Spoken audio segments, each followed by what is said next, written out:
Ano nga ba ang buhay? Sabi nila, ang buhay ng tao ay parang gulong ng sasakyan. Minsan, nasa baba. Minsan, nasa taas. Ganyan daw ang buhay, parang gulong ng sasakyan. Minsan, nasa ibabaw. Minsan, nasa ilalim. Marangya o matiwasay ang mga taong sinasabing nasa ibabaw. Subalit ang mga nasa ilalim, sila naman yung mga taong salat sa pamumuhay. Minsan nga daw yung iba pag nasa taas na, ayaw nang bumaba. Takot na makaranas ng mga kabiguan, pagkakamali at kahihiyan. At para naman sa mga nakaranas na nasa ilalim sa mahabang panahon, dapat palaging pakatandaan na ito ay hindi pampahabang buhay. Darating at darating din ang panahon na maranasan mo mapunta sa tuktok. Pero ito ay nakabase lamang sa iyo.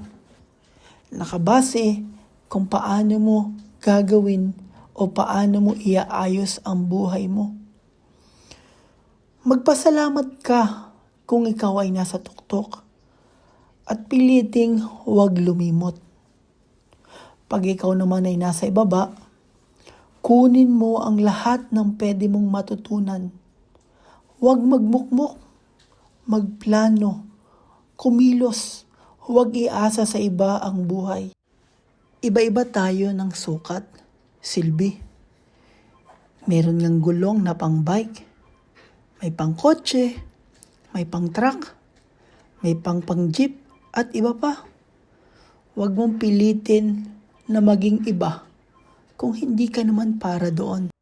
Naisip mo ba minsan na kung paano kung huling biyahe mo na pala bukas? Ipipikit mo ba ang mga mata mong masaya at walang pagsisisi? Sana walang pagsisisi.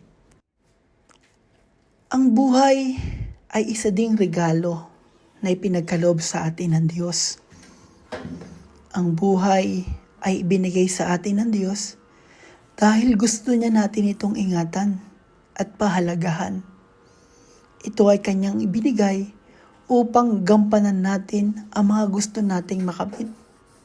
Dapat wag tayong matakot makipagsapalaran at makita ang mundo upang mas lumawak pa ang ating pananaw sa buhay. Ingatan mo ang buhay.